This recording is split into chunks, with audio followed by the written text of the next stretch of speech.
여러분은 요즘 분위기를 느끼신지 모르겠지만 점점 목사를 구하기 쉽지 않은 세상입니다. 우리 송탄제교회도 교역자를 이렇게 모집하는 광고를 내면은 사실 지원자가 많이 안 들어와요.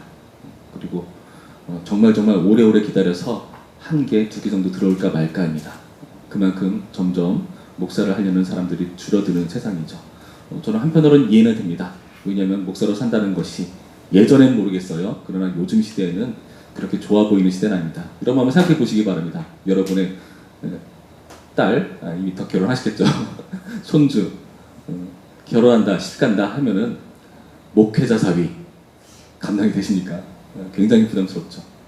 마찬가지로 이런 부분에 있어서 왜 목사를 부담스러워하고 사역자를 부담스러워하는가를 생각해 볼 때 저는 여러 가지 생각을 해보았습니다. 저는 제가 목사인 게 얼마나 다행인지 몰라요. 제가 목사이기 때문에 제가 저를 억지로라도 다 잡습니다. 뭔가 마음 가운데 나쁜 마음이 들거나 어떨 때는 정말 화도 나고 팍 그냥 질러버리고 뒤니 생각하고 싶지 않을 때도 있습니다. 그러나 그때 성령께서 은혜를 베푸셔서 너 목사야 말씀해 주시면은 참을 입장에 새기는 거죠. 그리고 그냥 참고 넘어가는 겁니다. 그런 식으로 삶을 살아가는데 요즘 세대에게 그게 쉬워 보이는 일이 아니고 원하는 삶도 당연히 아닐 것입니다. 그만큼 부담스러운 일인데 오늘 본문을 보시면 이것은 별것 아닐 정도로 정말 심각한 어려워 보이는 지침들을 보여주는데요. 바로 제사장들에게 주시는 지침들입니다. 굉장히 부담스러운 지침들이죠. 1절 말씀 보시면 이렇게 말하죠. 여호와께서 모세에게 이르시되 아론의 자손 제사장들에게 말하여 이르라. 그의 백성 중에서 죽은 자를 만짐으로 말미암아 스스로를 더럽히지 말려니와. 죽은 자를 만지지 말라 말합니다. 그렇게 해서 스스로 더럽히지 말라 말하죠. 5절 말씀 볼까요? 제사장의 머리털을 깎아 대머리 같게 하지 말며 자기의 수염 양쪽을 깎지 말며 살을 베지 말고. 여기 나타난 머리를 깎는다던가 살을 벤다는 것은 그 장례에서 하는 여러 가지 풍습 가운데 하나였습니다. 그 당시 이방 사람들이 장례가 났을 때 그 슬픔을 표현하는 방법들이었습니다. 여기 나타난 실제로 털을 깎는다든지 살을 벤다는 것은 아마 문신을 한 것을 의미할 겁니다. 이런 식으로 해서 그 자신의 슬픔을 표현하는 건데 이렇게도 하지 말라라고 말하죠. 그렇게 하는 것은 6절 말씀에 의하면 하나님의 이름을 욕되게 하는 것이다 표현합니다. 7절 말씀 보실까요? 그들은 부정한 창녀나 이혼당한 여인을 취하지 말지니 이는 그가 여호와 하나님께 거룩함이니라. 창녀, 이혼당한 여인 취하지 말라. 아마 그 당시 여러 가지 성적으로 타락한 사람들에 대해서 그 당시 성적으로 타락했다는 것은 아마 이방 제사의 그런 제사장들, 사제들이 하는 행동이었을 겁니다. 이런 것들을 닮은 그런 부정한 모습들을 취하지 말라라고 말하는 것이죠. 심지어는 9절 말씀에 어떤 제사장의 딸이든지 행음하여 자신을 속되게 하면 그의 아버지를 속되게 하미니 그를 불살을 지니라. 딸이 행음을 하게 되면은 불살라야 된다라고 하지 굉장히 잔인한 말씀까지 하시죠. 그렇게 한 이유는 무엇이냐? 그의 아버지를 속되게 하는 것이다. 이 모든 장례나 애고, 결혼의 이런 모든 모습들을 살펴보면은 결국 제사장들이 거룩해야 되는데 이런 모습들은 제사장들을 거룩하지 못하게 만드는 행동들이다라고 보여주고 있다는 것입니다. 왜 이렇게까지 무시무시한 까다로워 보이는 지침들을 요구하시면서 거룩을 요구하시는 걸까요? 그 이유를 알 수 있는 구절 볼까요? 6절 말씀을 제가 읽어드리겠습니다. 그들의 하나님께 대하여 거룩하고 그들의 하나님의 이름을 욕되게 하지 말 것이며 그들은 여호와의 화제 곧 그들의 하나님의 음식을 드리는 자인즉 거룩할 것이다. 8절 말씀 너는 그를 거룩히 여기라. 그는 내 하나님의 음식을 드림이니라. 너는 그를 거룩히 여기라. 너희를 거룩하게 하는 나 여호와는 거룩함이니라. 결국에 제사장들이 이렇게까지 이 거룩을 지켜야 되는 이유는 그가 섬기는 하나님께서 거룩한 분이시기 때문에입니다. 그래서 하나님의 음식을 드린다는 것은 제사 제도를 말하죠. 불로 불살라드리는 화제를 말합니다. 이런 제사 제도를 하는 것은 백성들의 죄를 하나님께 사해드릴 수 있는 그런 길들을 안내하고 제시하는 역할을 하는 게 바로 제사장이죠. 그 사이에서 중재를 하는 겁니다. 그러니까 거룩한 제사를 위해서 중재를 하는 역할을 하는 건데 그런데 그 사이에서 본인이 거룩하지 못하다면은 그 제사는 하나님 받지 못할 만한 그런 부정한 제사가 될 것입니다. 공동체를 위해서 거룩을 그만큼 보존하고 중시해야 된다라고 말씀해 주고 있다는 겁니다. 그런데요, 이렇게 까다로운 절차 말고도 더 까다로운 절차를 가진 사람을 보여주죠. 바로 대제사장에게 부여된 지침들입니다. 11절 말씀 볼까요? 어떤 시체든지 가까이 하지 말지니 그의 부모로 말미암아서도 더러워지게 하지 말며. 제사장들의 경우는 자기의 피부치, 가족들 같은 경우는 근친의 경우는 슬퍼할 수 있게, 만질 수 있게, 접촉할 수 있게 하는데 여기서는 가까이 하지 말라. 부모에게도 마찬가지다. 부모님이 돌아가실 때도 그렇게 하지 말아야 한다라고 하지 굉장히 까다로운 말씀까지 하고 계십니다. 그렇게 함으로써 12절 말씀에 뭐라 하는 거죠? 속되지 말고 하나님께서 청결하신 관유가 그 위에 있다. 그런 성도의 속됨을 방지하기 위해서 이렇게 한 것이라고 말씀하고 계시죠. 10절 말씀 볼까요? 자기의 형제 중 관유로 부름을 받고 위임되어 그 예복을 입은 제사장은 그의 머리를 풀지 말며 그의 옷을 찢지 말며. 역시나 장례와 관련된 애국의 행동을 하지 말라라고 말합니다. 근데 이 행동을 자세히 보시면 머리를 풀지 말라. 이 관유는 어때? 머리에다 붙죠, 그렇죠? 기름 부은 그 머리를 풀지 말라. 그리고 옷을 찢지 말라. 그 옷은 뭐죠? 그 예복을 입은 대제사장 그러잖아요. 그러니까 그 예복을 찢지 말라는 거죠. 그러니까 사람들이 봤을 때 계속해서 이 사람은 언제 어디서나 봐도 대제사장과의 모습이 있어야 된다는 거죠.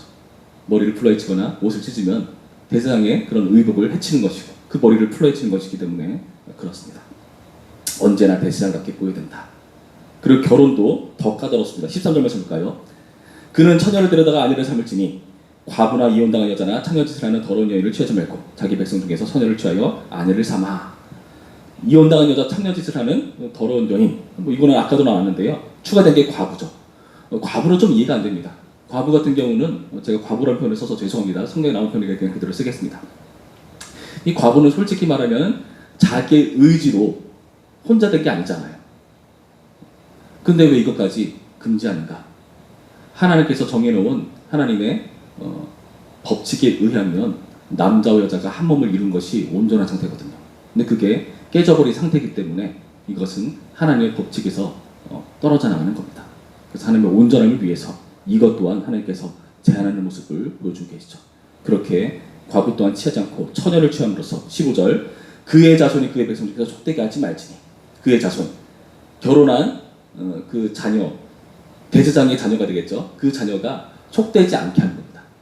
그 또한 거룩하게 되어서 대제사장의 자녀이기 때문에 대제사장 역할을 그대로 할 텐데 그 역할을 할 때 성도들이 촉되지 않게 하기 위해서 그렇게 하라라고 말씀하고 있다는 것이죠. 여러분, 제가 이렇게 까다로운 말씀들을 여러분들께 들려드렸습니다. 어떤 생각이 드십니까? 이렇게 거룩해야 되고 특히 대제사장 같은 경우는 더 엄중하게 거룩함을 추구해야 되고 하나님께서 기름 부으신 성별하신 관유가 있는 사람이기 때문에 더욱더 까다로운 절차들이 요구되는 이런 사항들. 여러분, 이런 사항들을 보시면은 어떤 걸 알 수 있는가 하면은 하나님께 가까운 사람일수록 더 까다롭다는 것을 여러분 보셔야 됩니다. 대제사장과 제사장이 사역하는 자리는 사실 좀 다르죠. 제사장들은 성소까지는 들어올 수 있지만 대제사장은 정말 거룩한 지성소까지 들어가서 하나님을 섬겨야 되는 사람입니다. 그가 있는 자리를 거룩하게 유지하기 위해서 더 까다로운 절차들이 하나님과 가까워질수록 요구된다는 사실입니다. 여러분, 하나님과 가까울수록 더욱더 거룩해야 되고 엄중해야 된다. 여러분, 이 모습을 우리 가운데 적용해 볼 수 있을 것입니다. 여러분, 만약에 여러분 주위에서 정말 도덕적으로도 흠이 없고 좋아 보이는 사람을 본다면 그 사람은 하나님께 가까운 사람일 겁니다. 그러니까 만약에 그렇지 못하다면 같은 교회 다닐지라도 하나님과 조금은 떨어져 있는 사람일 수 있습니다. 하나님과 떨어지면 떨어질수록 죄에 노출되는 법이고 하나님께 가까울수록 저 죄에 더 민감할 수밖에 없죠. 하나님이 죄 자체를 미워하시는 분이기 때문에 그렇습니다. 여러분, 이 생각을 우리가 이해한다면 우리 모습을 돌아볼 수 있습니다. 나의 삶 가운데 나의 작은 죄 하나, 남들이 보면 그런 거 가지고 뭘 그래 라고 하는 그런 것까지 여러분 민감하게 느껴진다면 여러분 하나님께 가깝다는 뜻입니다.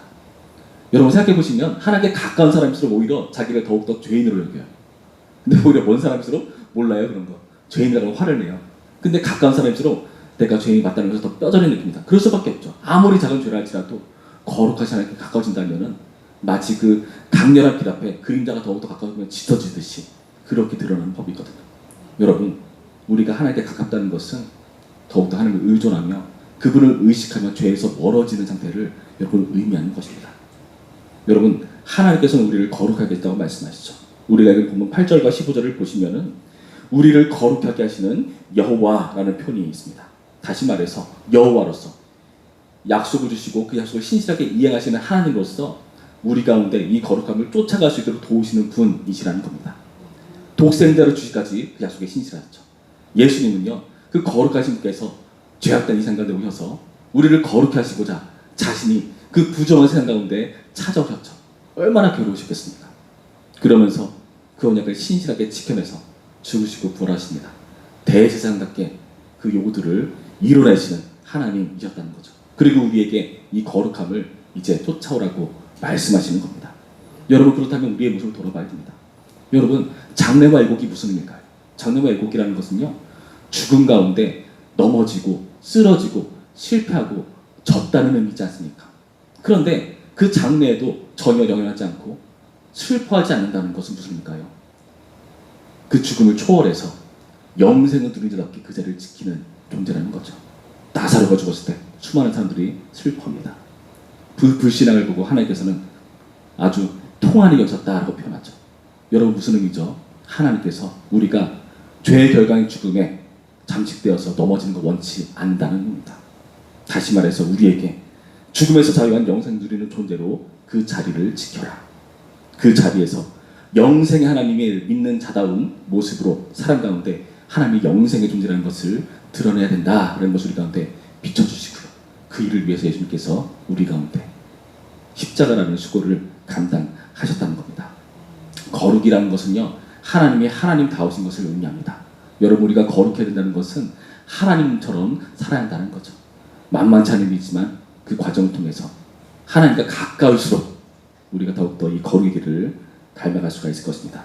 오늘 이 말씀을 통해서 우리 삶 가운데 정말 괴롭고 힘들지만은 이 부담을, 하나님의 영광을, 영생을 드러내는 생명 넘치는 존재라는 것을 여러분 자부심 삼으시면서 그 존재로 여러분이 있는 자리에서 생명을 비춰주는 존재로 서시면서 지켜나가시를 주님의 이름으로 축원합니다. 우리 기도하겠습니다. 하나님, 오늘도 내가 있는 자리에서 영생을 소유한 자답게 살 수 있도록 인도하여 주시옵소서. 하나님의 거룩함을 드러내는 존재로 살게 하여 주시옵소서. 세상은 하나님을 모릅니다. 우리가 하나님답게 영생을 누리는 그 존재답게 세상 가운데 비추는 삶을 살 수 있도록 인도하여 주시옵소서. 기도하시고요. 각자 개인 기도하시고 돌아가시면 되겠습니다. 우리 다 함께 기도하겠습니다.